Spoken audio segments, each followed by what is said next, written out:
ci sta. E indovina un po' che cazzo c'è. Chiaramente, tutti dentro. Tutti dentro. Uno show di decompressione.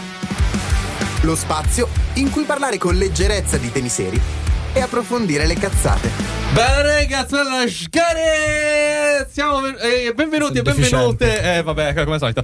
Benvenuti e benvenute in questo nuovo episodio, il numero 11. Della prima stagione di Tutti Dentro. Come sempre io sono Johnny Shock e oggi alla mia sinistra, se ci state guardando da Twitch, come da diverse puntate da questa parte, c'è un sudatissimo Ale Zito. Ma che sono Spirito Santo?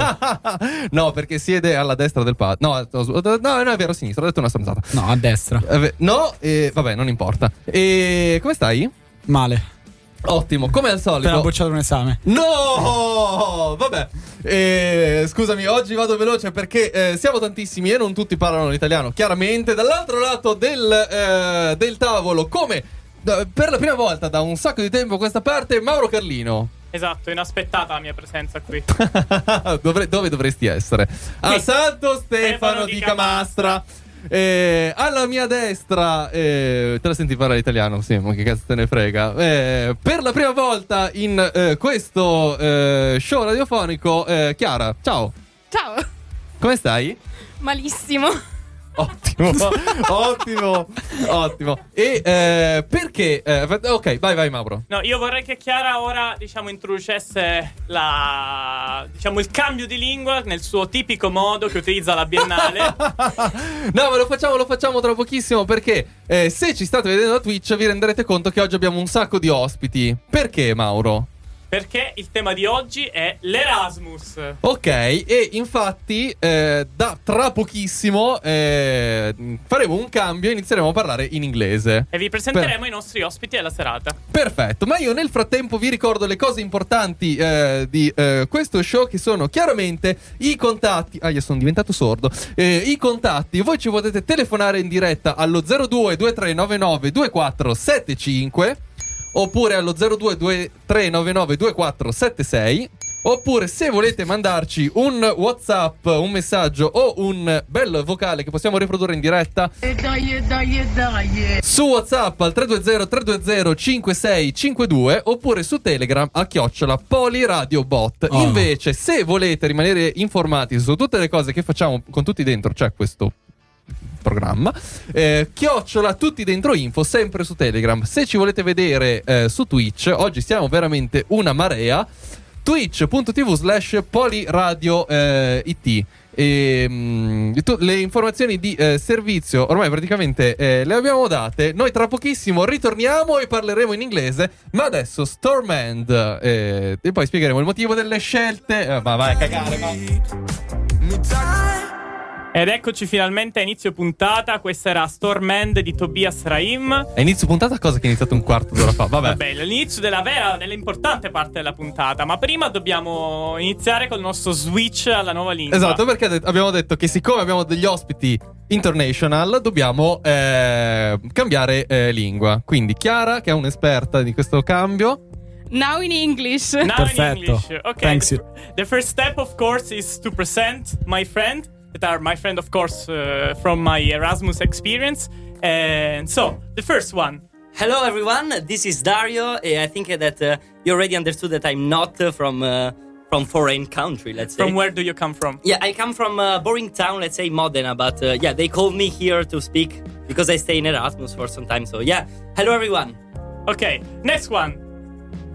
Hello, everyone. My name is Sara, and I'm from Norway. Hi, Sara. Hi. Hello, I'm Olivia and I'm from Poland. Hello, this is me, Letizia from Germany. Hi, this is Matt and I'm from Ireland. Okay, so we have a big representation of the whole countries in Europe, so I'm really happy about that. And with no doubt, I would start with the first question that I would like to ask to everyone.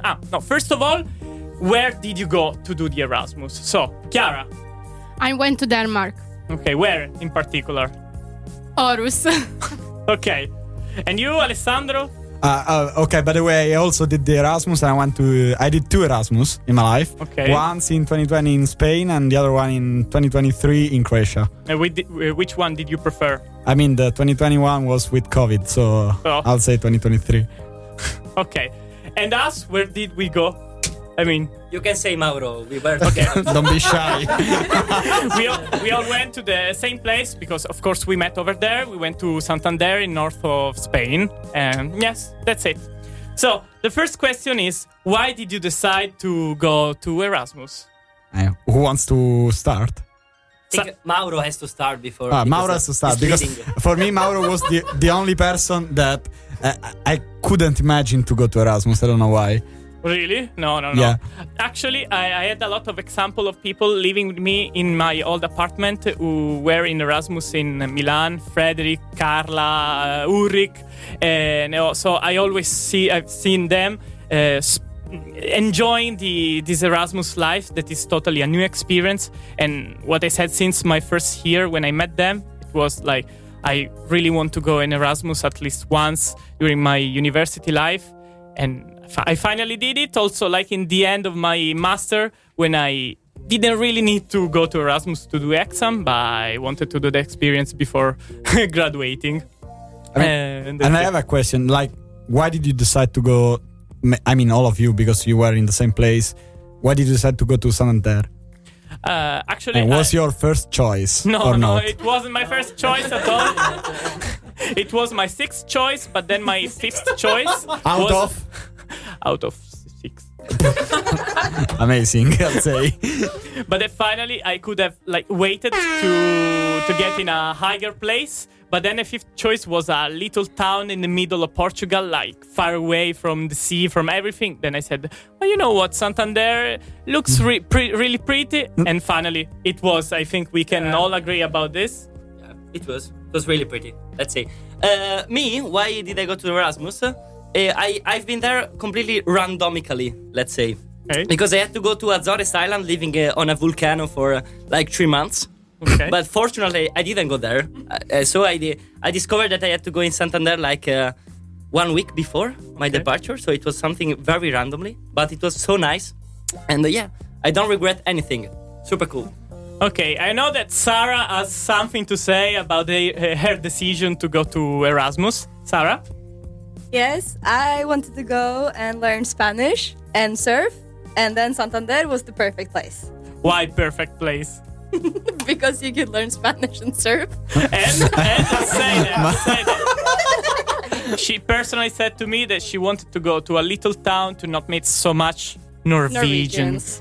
I mean, I think it's a good reason. I'll say I went also to Zagreb for that reason. I mean, it's not that big, it's not that small, but not to meet Italians for sure. That was my goal. Yeah, but actually Santander was also full of Italians anyway, so, right? Spain in general is full of Italians. Fuck my life. I met a lot of Italians and also Norwegian people in Denmark. Denmark is quite close to Norway, right? Yes. Yeah. It's full of Norwegian people. Right, I of course know that they are close. So, Chiara, what about you? Okay, Aarhus was my first choice out of 6, but it was completely random because I just said, okay, I want to go in the northern country of Europe. I don't know where. At first call, I was taken to Tampere in Finland. And then I said, okay, no, it's too small for me. I don't want to go there. And then I wait. And then I went to Aarhus, and it was just a very, very good choice. And you, Ale, why did you decide to go to Erasmus? Because I don't want to stay in Italy, basically. That's my basically first reason. And also because since the first one was in 2020 and basically I just did lessons online, it was pretty boring. I wanted to do the full experience. So I decided to go again, but not in Spain because I wanted to change completely and go into a place that was, I mean, not similar to Spain. I wanted to go actually further than Croatia because it's quite... Really close to Italy. Yeah, it's 10 hours by bus from Milan, more or less. The Zagreb. real motivation is that Alessandro in that period was the vice president of Poliradio. and he realized that he had a lot of stuff to do in one year, and a lot of responsibilities. Yeah, and he said, "You know what? I'm going away." No, that's But not Bye, true. everyone. See you in the next semester. No, that's not true. Like that was the reason. Like just I'm change joking. change city. Okay. So, I don't know if the public noticed that until now Johnny didn't talk so much, No. and that's why tonight. Because I'm the only one here tonight that did not the Erasmus experience. Okay, and why you decided to not go to Erasmus? Which is your reason? Okay, because I feel very good here, so I decided to stay in Milan. Okay. How did you feel when we left? Oh, terrible. I wrote a theater piece about this, and you know. I know. Because he's an actor, like actually. Yeah. And he always writes things about his life, and that was one of that. Can we listen to that? Yeah. Yes or no? Not now. Maybe later. Not in the next 40 Okay, minutes. sorry, I was curious. Okay. So let's take a break, I'll say. And I mean, I wanted to say that actually all the music of tonight is chosen by the Erasmus experience, right? Yes. And this is one of that. Who chose that? I chose it because this was like typical song that you could listen in the discos in Spain and I think in all Europe. Okay, I think this was the Erasmus song, basically. Que vedo Bizarrap Music Session, the 52 volume. The 53 was the one of Shakira, actually. And this is how do we say disco querele in inglese? Non rompere i coglioni. Vabbè, vaffanculo. Let's continue our show. So, what's the next question of Erasmus experience? Anyway, thank you, Ale, to You're welcome. said the name of the song because I wanted to avoid to say the title. Anyway, next question is: which was the main difference you found between your home university and the university in the Erasmus place, or between the two cities? Olivia. That's actually a really hard question. Thank you, Mauro. I think the main difference was that I study in Edinburgh in Scotland, and it's not warm. It rains a lot. It's really windy.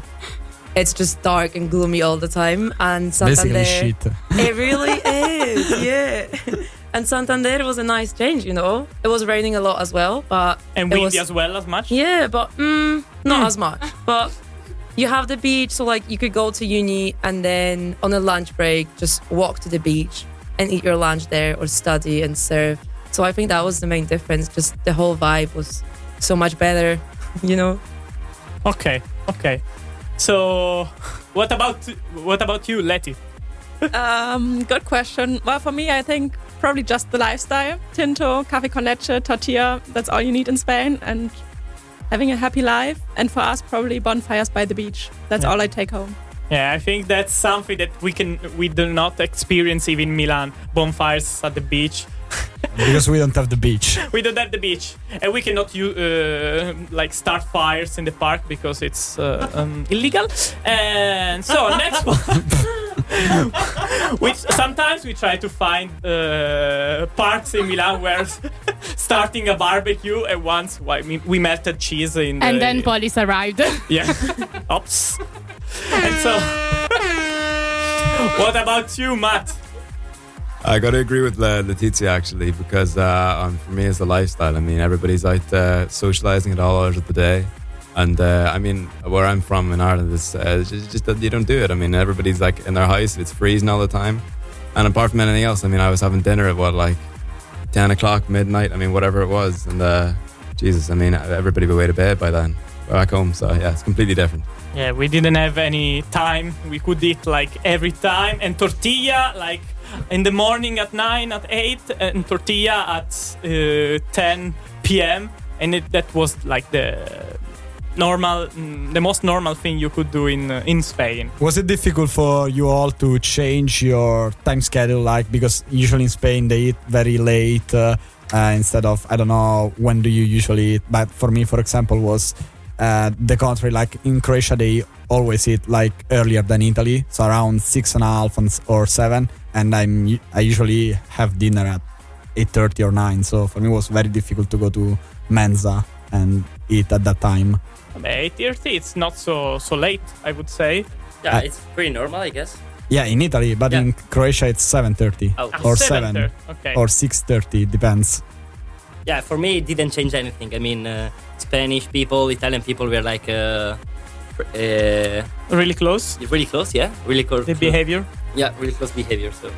Yeah. No, Same. one thing that like confused me was the fact that the sun went down really late. Even in March, it went down at 8 or at 7. Instead, I came from Milan in the early March, was going down at 4, at 5. And then in summer, it went down at, 10 and a half, almost 11. So everything was delayed. And the dinner, of course, was when it was dark.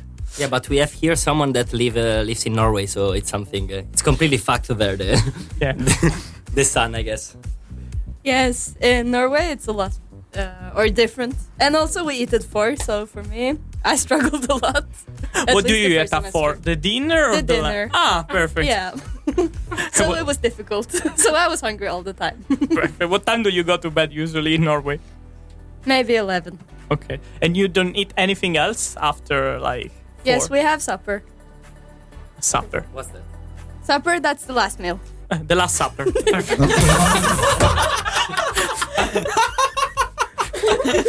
Leonardo probably went to, Norway. And Chiara, what about you adapting to the lunchtime and dinner time in Denmark? Okay, one of my first experience with timetable in Denmark was in the first week. We were all Italian and we tried to eat a pizza because we were missing. And we went to the restaurant at 8:30 p.m. and all the restaurants were already closed. This was my experience with the timetable.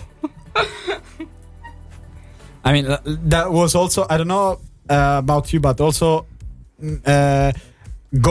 having dinner with different people of different countries. They also have their timetables. So for me, it was even more difficult because we had to fit in the Mensa timetable, but also with the other people's timetables. I was first month for me was very difficult. So there were some times that I was eating pasta alone in my room. But anyway, that's a problem that you face at the beginning of the Erasmus. Then everyone adapts to the country, I guess. No, we started having dinner at 10, and that was the most normal thing for everyone. And yes, so. I'll say that we can. You look at me like I don't know. Please help me. No, I mean, half of the time. we can take a break. I'll say and listen one of the song that this time I chose. It's a Croatian song, and then they had to try the experience of deficiency. Artificial deficiency. This is not from Ebba. Non è quella degli ABBA, bro. No. No. Sorry. The Croatian ABBA. And now, every week, we have our favorite moments of the moment of the episode. But in this case, in a special version, because of course we couldn't broadcast deficienza artificiale in Italiano. This time is artificial deficiency in English. Clear. Thank you, Giulio. Artificial deficiency, the block of everybody dentro, where I ask stuff to the AI. Everybody dentro. And a little bit of and a little bit of Santo Stefano di Camastra in provincia di Messina. Just to obtain responses that are Many of you don't know this, but when I lived in Monza, I did COVID with an Indian roommate just on Christmas vacation, so it was just him and me. He started telling me he already did an Erasmus somewhere in Italy before, but I don't remember actually all that he told me, so I asked the AI to help me fill the holes. What was its answer? Okay. Let's listen to it. Santo Stefano di Camastra is a beautiful village in the province of Messina, especially famous for its handmade ceramic tile production. Because Here are some because he suggestions had an Indian roommate. The historical center with characteristic cobblestone alleys and wrought iron balcony. So it's a 2-minute talk about Santo Stefano di Camastra, but in English, I guess so. with an Indian guy. Essex via Aprile, via Roma, and via Vittorio Emanuele. The ceramic artisan workshops where the famous hand-painted tiles are still produced today following local traditions. And ceramic is A visit really famous is a from must Santo to Stefano. witness this ancient art form firsthand. Okay. To make a point about the discussion, there is an artificial intelligence speaking in English with an Indian accent talking about Santo Stefano di in Camastra, provincia di Messina. and you are correcting the false information I to don't even your understanding Norwegian friends from Erasmus in Milan. Yes. Which Okay. holds some ceramic artworks. Panoramic views from the Belvedere We have another terrace minute about- overlooking the surrounding hills and Tyrrhenian coastline. In Santo you can understand Stefano di something of this because Camastra, you've been in you Santo can Stefano. also shop for locally crafted ceramics in town shops Locally and crafted taste ceramics. dishes of the regional cuisine made with local products. But Giulio, if you do There speak are about some hotels Cimitero and Vecchio typical of the BDs to stay cemetery, overnight. From here, you can also easily reach other villages in the Nebrodi Mountains such as Mountains, Ispeta, yeah! Petinio, Tusa. Have a great trip. Well, guys, it's too easy to spend New Year's Eve on Milan, on Paris, on Belgrade, on Stockholm. But it takes very, very much guts to go to Santo Stefano di Camastra. So please go, everybody, to Santo Stefano di Camastra. you see next And summer be sure Santo Stefano di to Camastra, have a right, trip Johnny? at the house of Mauro Carlino. Bye, guys. See you next time. Guys, now Thank you, Giulio. dedicated to me. Io immagino That's a che- honor. Io immagino I will imagine some people doing Erasmus in Santo Stefano di Camastra. Like there will be like one day and then the Erasmus is done probably. But you know, a few Argentinians now came to Santo Stefano and surrounding cities to work there and to get one day The full experience of the city. No, the citizenship of Italy, you know? Yeah. And we've met some of them before the New Year's Eve, and then we invited. So I was so happy to speak with them in Spanish. Yes. I would like to find a girl who Use a your girl homework. who, Don't worry. see me as look at me as you look at the horizon while you are while Giulio is talking about Santo Stefano di Camastra in English with an Indian accent. My Johnny, the horizon here is only you. Thank you. Yeah.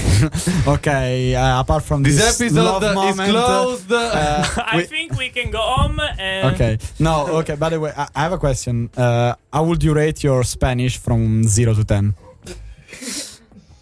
Uno. Uno. How is one in Spanish? I don't even know. So it's like something to 0, probably. I don't know. Okay, Sara? Uno también. No. Is there someone more than one? No, io creo Don't che... think so. No, es Matt is a verdad. 10. No. Ooh. No, mentira. No. He's fake. He was one of the best Spanish speaker in Santander. So it was the one that when you were going out was asking for things to the waiter or... No, Matt arrived... un diario. Oh, Duolingo. Anyway, he arrived in the Spanish course like 1 month later, the beginning of the course, and then in the end he got the maximum mark from the professor, and the professor loved him because he could use every Spanish word, the passive form, the hypothetical form, everything, right? And I just want to add, he never did his homework. Never. Not even once. And got the highest grade. That's the goal, I'll say. Yeah, I can confirm this is very true. But to be fair, it wasn't exactly fair because I've done Spanish before, and I actually did it as part of my degree in the university. Ah, okay. And you've been in Santander since September, not since Yeah. January, February. Yeah, I was there the whole year, yeah. But actually, we have someone here that has been in in Santander. I was there for a year as well, and I also study Spanish, and I'm not good at all. Mine is like -3. No. No justification about that. And Sarah as well, I guess. Yes, unfortunately. But I only made English friends. Okay, so Said no the problems at girl all. that was living with other two Norwegian girl. I don't want to see Norwegian people. Anyway, Sarah, you want to introduce the next topic? Yes. I show this paper in Italian, as it could be of any help for you. The next question, as I understand it from Mauro's Italian and English, is what did you do on your Erasmus that you wouldn't have done in your home city? Yeah, I understood perfectly. Italian's Mauro was pretty understandable, so... Actually, Chiara thought of this question, I would say. So Chiara will start. I would ask to start. Okay. I'm ready for this question. Okay. She prepared this since 1 week. The answer is Garibaldi. Okay.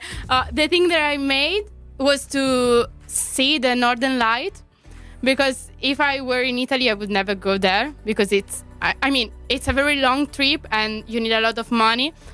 But I was in Denmark in Erasmus, and I just say to my parents, okay, this is my only occasion and to go there, so I need it. It was very, very expensive. I even do not remember how much I paid for this. But the trip was already very long because it took 36 hours of bus from Denmark. I would say, fuck my life now. It was a 5 day of trip and 4 days were on the bus. But it's okay because I saw the Northern Lights. It was very good. But we start from Denmark and then we just cross all Sweden to go in the northern part of Sweden. So it was very, very nice. That is almost as long as Norway, Sweden. So very, very long, right? Yes. It's 36 hours of bus. This is how much it's long. What about you, Ale? Probably visiting all the eastern part of Europe, Okay. I'll say. All by car. So we did like Bosnia, Hungary, like Budapest or Pag, the Croatian islands, the southern part of Croatia, all that stuff. Basically, I think that without Erasmus, I wouldn't have done it because for example, Bosnia, it's not like the first place that you think about going into a vacation, I'll say. But it was actually it's pretty nice, pretty cheap, I'll say. Like all the weekend was less than 150 euros and was 4 days, like all included, like also gasoline, car. So I think that it was pretty fun to go and do all this stuff. So only good life with the cheap stuff in the old Yugoslavia. Yeah. Like renting an house was 70 euros a month for Really? me. Yeah. So all the money that I had from Erasmus, I was just going to dance, being drunk, and doing trips. Perfect. The perfect life, I'll say. Yeah. What's something that I did in the Erasmus that is difficult to do in Italy, and it was also really cheap, was surfing. Because with the Erasmus offer, you could just spend 10 euros and get the suite and the table. And surf for the whole day, and that was really amazing. I mean, have you all done it? Yes. Was it fun? I actually have. I'm traumatized because I went once and it was the most horrible experience of my life. Because the waves were just so huge, and that was my first time. I also can't swim. That's not a good start, I guess. No, so I'm really traumatized, and that was the only time I went, and I'm not planning on going ever again. Dario? Me? Oh, I did a lot of stupid things, probably in Erasmus, because I had a completely broken shoulder. And tell us about that. That's a pretty funny story. That was something very funny and stupid at the same time, because I decided to go to Spain the day after my surgery on my shoulder. And a week later, I decided like to go to dance, to clubs, and play spikeball as well. So Yes, with only one. yeah, I fucked up one my arm. shoulder. So no, I wouldn't have done this in Italy probably. Yeah, that's my answer. Playing spike ball drunk after 1 week of surgery. Yeah, exactly that. That's only because your parents weren't around, I would say. Yeah, that's one of the reasons. Definitely, that's one of the reasons. Okay. Leti, what about you? A lot of surfing, completely different opinion to Olivia, maybe. I just loved looking at the webcam at uni during the lectures. I always had my laptop open, watching the waves, and then running home, grabbing my board, texting Sarah on the way. Sarah, do you want to go surfing? And she obviously texted yes, and then we met up at the beach, had a good time, and I wouldn't have done that at home. Yeah, that's a wonderful thing because you could decide, okay, I go to surf like I'm going to the bar, and you went like that. Absolutely, 5-minute walk, and we were down at the beach. We slept at the beach, we hammocked at the beach. Everything happened at the beach, basically. Yeah, the beach was our second house, I would say. Matt? I'd also be kind of like Tizia. I'm nowhere near as good a surfer as she is, but I spend like all my time at the beach the entire year, like all through December, January, February. Like, but for me, it was playing volleyball because before I went to Spain, I'd never played volleyball my entire life, and I think I did more than anybody in the entire country in that 12-month period there. Now, your favorite sport now? Absolutely, yeah. How many times now do you play volleyball now? Actually, at home I do it once a week, but we get up at 7 in the morning before classes to go and play on a Wednesday. Before class, I mean, for me it's a lot if I wake up before class. So I don't know how you can do it. That's wonderful to discover passions when you go to Erasmus because it's the perfect occasion to try new stuff. And in your case, you are lucky because you can play volleyball as much as you want everywhere and in your hometown. But like, if you discover that you really like surfing, either you move to a place where you can surf, or you live in Germany or in Milan or in Edinburgh, I don't know. You cannot surf at all, of course. And that's a shame. Yeah, but in Italy we have a lot of sea, I think. No surfing in Italy. I don't know. Maybe a few places in Sardinia, maybe in Tuscany. I don't know. I don't think so. But I would jump to the next song that is a present from me to my dear friend Dario, because this is one of the best songs from his group, Duff. The song is called Musica.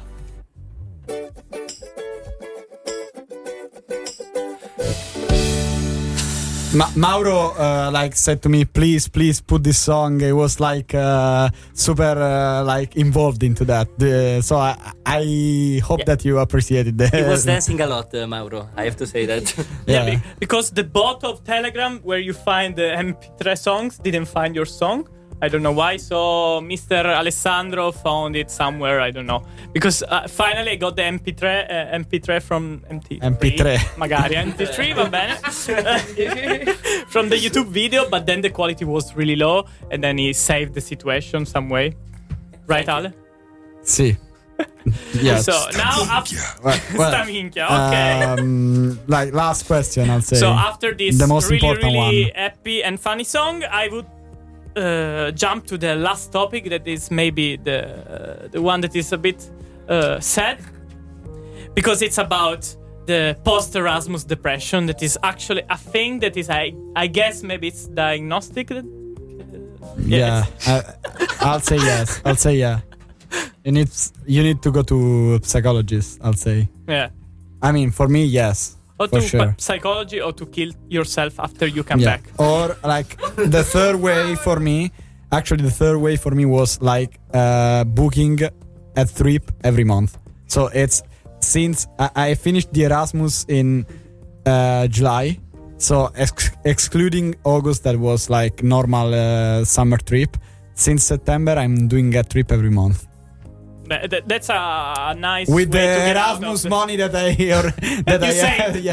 that I saved during the actually because I'm working, just because of that. But yeah, that's basically my way of stopping my Erasmus depression. I don't know about you, if you have it. Who wanna start? You. I totally suffered of it, because the problem was it originally was also a really nice thing.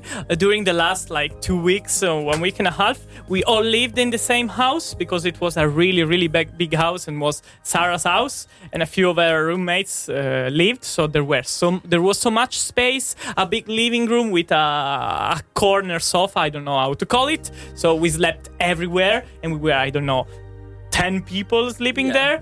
So we switched from this situation in which we were like a lot of people in the same house, living all together, cooking at the same time, eating all the stuff, being together from the moment you wake up until the moment you go to bed at 3 in the night after you go around fooling around. And then you come back to Milan you have an exam to give. I don't know, you feel alone, you feel like empty some way, and that's what I felt in that moment. I don't know if you felt the same way as me. I don't know. For example, just to finish the story that I told before, I fucked up my shoulder, so I come home and my shoulder was outside of my body, kind of. So I had to stay 2 weeks in my room without seeing anyone because I couldn't move. So it was very, very depressing. So I had like the worst experience of my life. That's even worse, Dario. What? That's even worse than me. That was bad. That was really, really bad. But the good thing is that you have friends all over the world. So maybe you can try to speak with them and meet again, like we are. Yeah, and hopefully you meet them again, right? We saw again this summer, and we saw again now. Yes, now we are together. I mean, no. And Chiara, did you meet again your friends from Erasmus? Yes, because most of my friends that I met in Erasmus are Italians. Okay. So, and most of them live in Milan. Lucky one. Yes, I'm very lucky, but I already miss my flatmate because I was in a dorm. We were in 12 people, and I stayed very, very well with them. And I miss the situation of the dorm. But yes, this is the thing that I'm missing. Have dinner with them, just stay with them in the corner sofa all together. I miss them. Oh, corner sofas make always the it's situation. It's a new word. I think we have to change our sofa to a corner sofa anyway. We can put an inflatable one from Terna. I lived with 12 people, and now I just live with one person. And that is Mauro. That's bad. Sorry, this is my depression. Two of us went to live together. Sarah and Justin.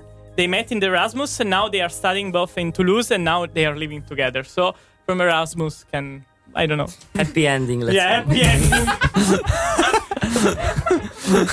I wouldn't have seen this in this way, but we are free to do what we want.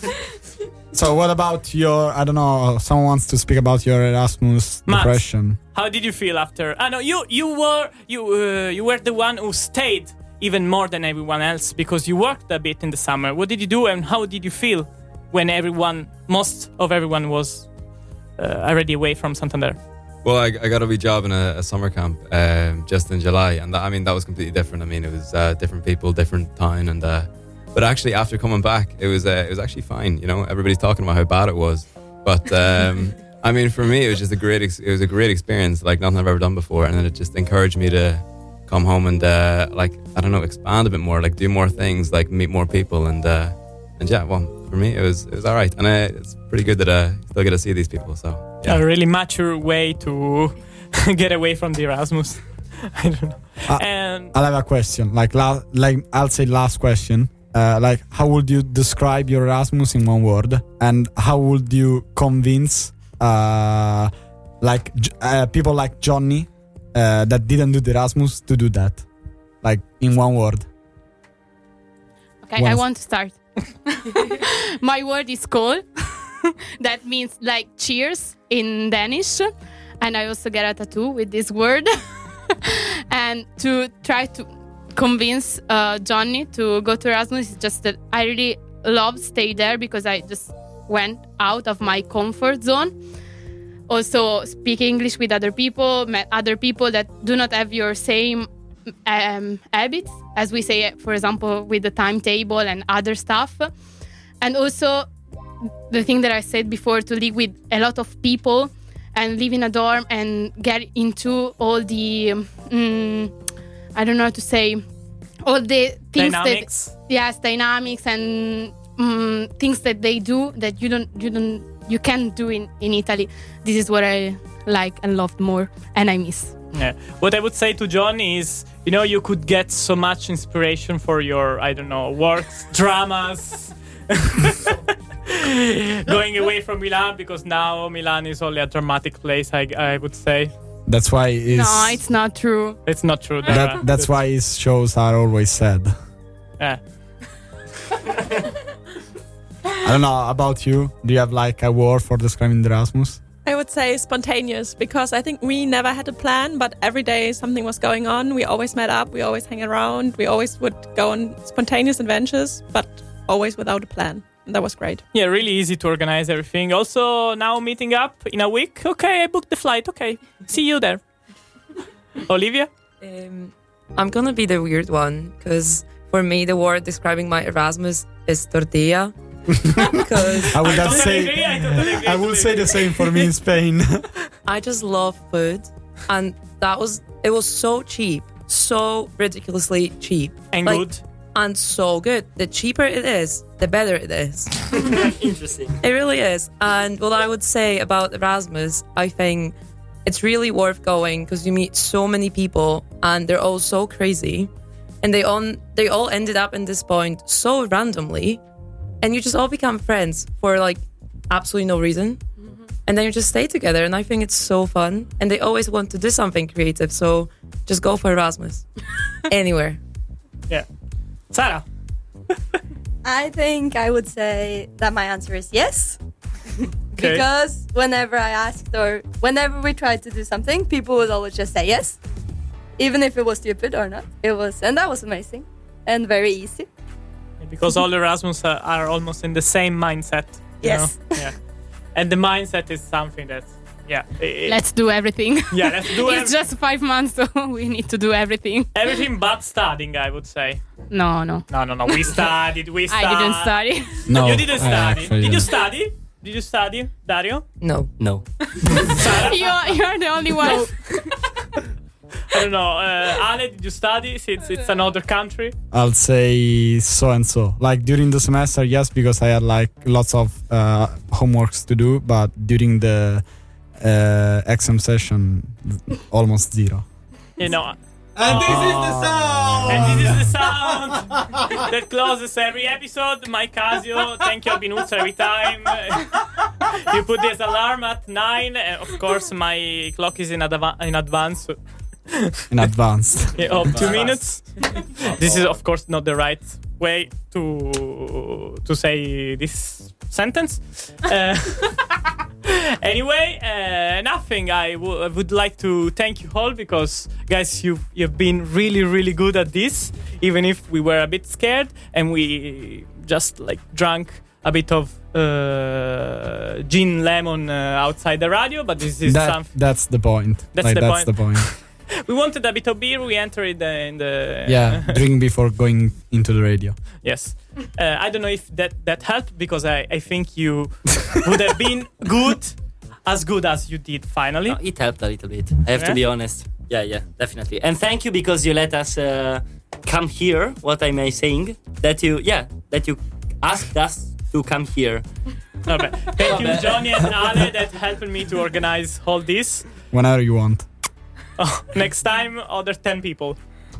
Okay, so if I'm allowed to switch again to Italian? No. Close in English, Johnny. Okay. I want to say now in Italian, I can't. Okay. Vai. If you want. So we switch? Yeah. Urla però, Okay. Now in Italian. Ok, bella regaz, grazie mille. Siamo arrivati alla fine di questo episodio, quindi grazie mille a tutti i ragazzi che hanno partecipato come ospiti. Oggi eravamo veramente tutti dentro. Grazie mille Chiara, grazie alle Zito come sempre per averci aiutato nella parte che sai fare peggio, ossia la regia. E vabbè, non gliene frega più un cazzo, ormai non mi parla neanche più. Grazie mille Mauro per aver fatto da conduttore e mattatore di questo episodio. Io sono Johnny Shock e noi ci risentiamo al prossimo episodio di Tutti Dentro, lunedì prossimo, sempre dalle 20 alle 21. Tutti Dentro, vabbè, una trasmissione molto college. Ciao, goodbye to everyone. Accendo l'IQOS, la fumo in polle. La vita è una sola, la prendo in polle.